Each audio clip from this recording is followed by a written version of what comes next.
अच्छा, आगे चलते हैं। बेसिक रूल्स हम ऐसे के पढ़ लेते हैं कि क्या डूज हैं, क्या डोंट्स हैं। आप लोगों को मुबारक हो, आप लोग कंक्लूजन तक पहुंच गए हैं। आपने ऐसे का इंट्रोडक्शन भी पढ़ लिया है, हमने आउटलाइंस भी पढ़ ली हैं, पैराग्राफ्स भी पढ़ ली हैं। अब हम बेसिक रूल्स पे जाते हैं कि ऐसे में किन किन चीजों का ख्याल रखना चाहिए लिखते वक्त आपको। नंबर वन है, जिस तरह मैंने पहले कहा था, हिट द टॉपिक डायरेक्टली। फिर दूसरा, there is no need to beat about the bush, ज्यादा इधर उधर की पोंगियां मारने की जरूरत नहीं है। Never define the topic, always discuss it. There is a big difference between definition and discussion. Definition वो होती है जो आप किसी और की कोट करें, किसी किताब से, किसी डिक्शनरी से, किसी और तरीके से। डिस्कस वो होता है कि उस जो टॉपिक आपको दिया गया है उसकी उसको थोड़ा सा एक्सप्लेन करके उसके एंगल्स को डिस्कस करना। तो इस चीज का तो आपने ख्याल रखना है कि आपने टॉपिक को डिफाइन नहीं करना, आपने उसको डिस्कस करना है। Essay means to explain, attempt and discuss. Essay का मतलब ये है कि अटेम्प्ट करें, एक्सप्लेन करें और डिस्कस करें। Essay is not the paper of current affairs, it is the test of your ideas, creativity, knowledge and language. आप एक बात जहनियत जहन में रखिएगा, मैं हमेशा रिपीट भी करता आ रहा हूँ कि एक या दो से ज्यादा फैक्ट्स फिगर्स नहीं होने चाहिए। इसका मकसद ये है कि ऐसे आपका कोई रिपोर्ट ना लगे, आपका ऐसे कोई करंट अफेयर का टॉपिक ना लगे। आपका ऐसे जो है वो टेस्ट होता है आपकी क्रिएटिविटी का, आपके आइडियाज का, आपकी नॉलेज का और आपकी लैंग्वेज का भी। तो ये सारी चीजें आपकी बैलेंस्ड होनी चाहिए। Always use simple and short sentences in your essays. ज्यादा फने खान बनने की जरूरत नहीं है, ज्यादा कम्प्लेक्स कंपाउंड स्ट्रक्चर सेंटेंसेस के यूज करने की जरूरत नहीं है, क्योंकि आप इंसान हैं, आपसे गलती हो सकती है। अगर आपको कमांड नहीं है, if you are not a writer, आप अखबारों में कॉलम्स नहीं लिखते, आप कोई बहुत रेगुलर किस्म के न्यूज़पेपर्स में या रिपोर्ट्स में आप लिखते नहीं रहते और आपकी ज्यादा प्रैक्टिस नहीं है, तो आई वुड सजेस्ट कि आप छोटे सेंटेंसेस पे रहें। शॉर्ट सेंटेंसेस में आपकी गलती के चांस कम होते हैं, उससे आपका पास हो जाएगा इंशाल्लाह। ऐसे सिंपल का मतलब ये है, आई वुड अगेन रिपीट, जिस तरह मैंने वोकेबलरी वाले ऐसे वाले लेक्चर में कहा था, सिंपल इन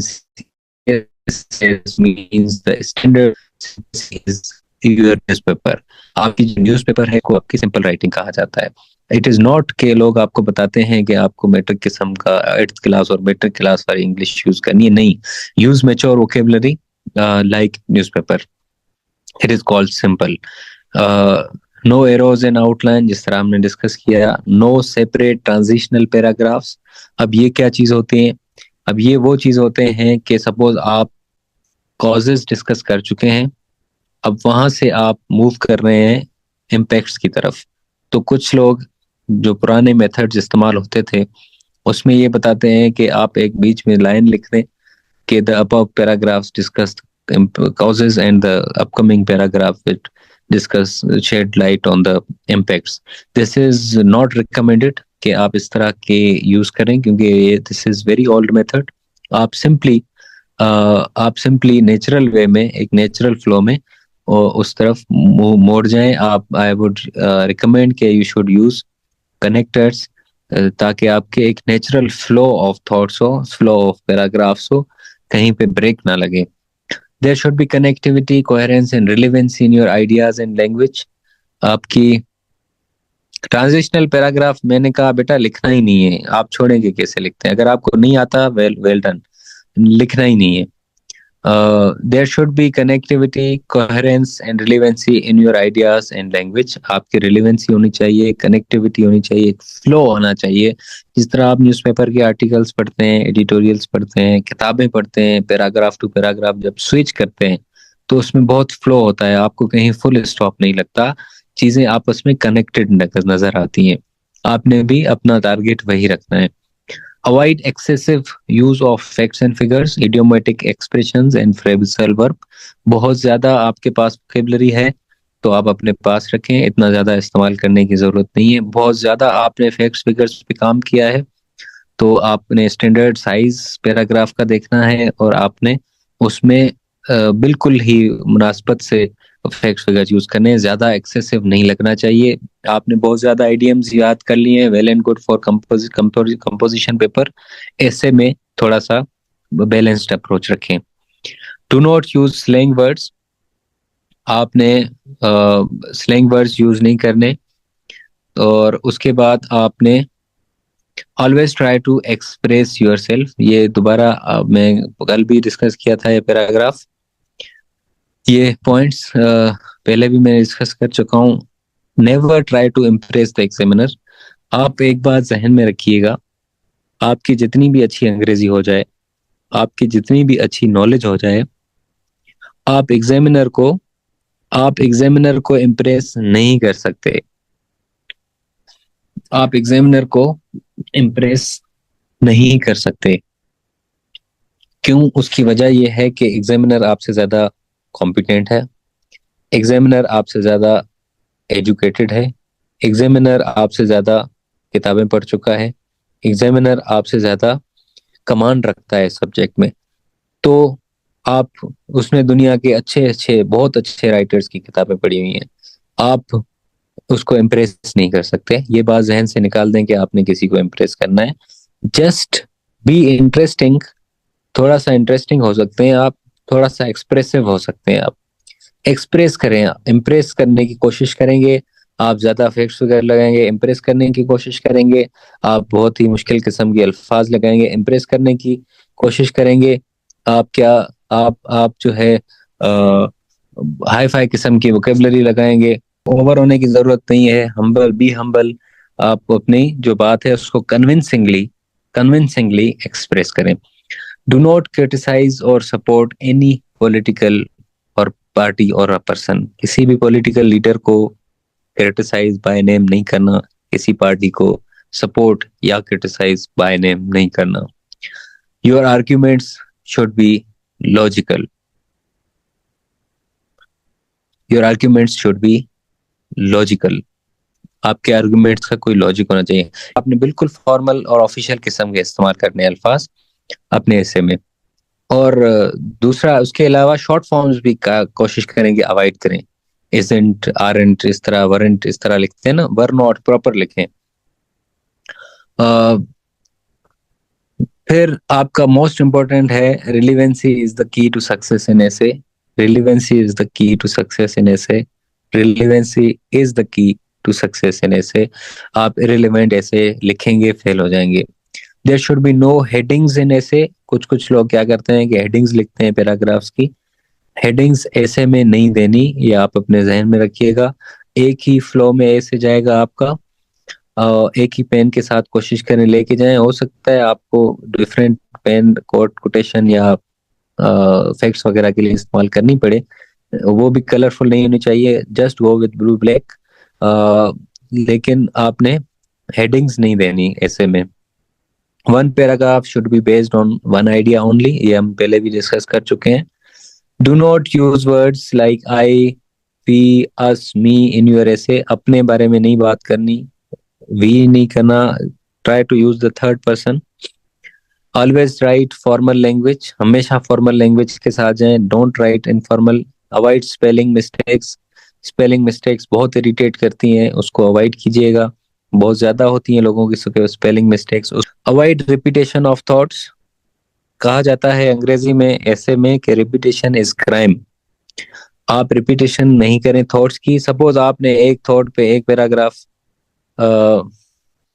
लिख दिया, तो फिर आपने वही थॉट डिफरेंट एंगल में दूसरा पैराग्राफ उस पे आगे जाके लिख लिया।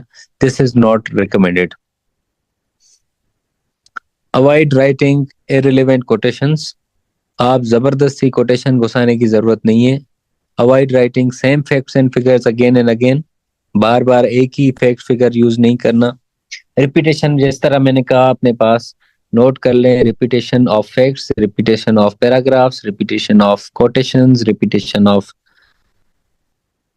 इस आर्ग्यूमेंट्स इज क्राइम इन ऐसे। तो ये का आपने कमिट नहीं करना, आपने रिपीट नहीं करना इन चीजों को।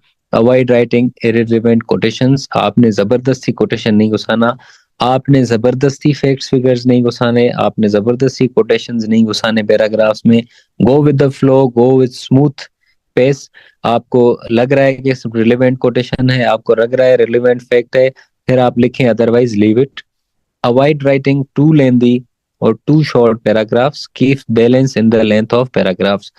आपके जो पैराग्राफ्स होते हैं, को मोस्टली जो नए नए राइटर्स होते हैं, वो क्या करते हैं कि पहला पैराग्राफ 10 सेंटेंसेस का, दूसरा पैराग्राफ 8 सेंटेंसेस का, तीसरा 12 सेंटेंसेस का, चौथा 14 सेंटेंसेस का, पांचवा 8 सेंटेंसेस का, छठा कंक्लूजन जाके 3 सेंटेंसेस पे करते हैं।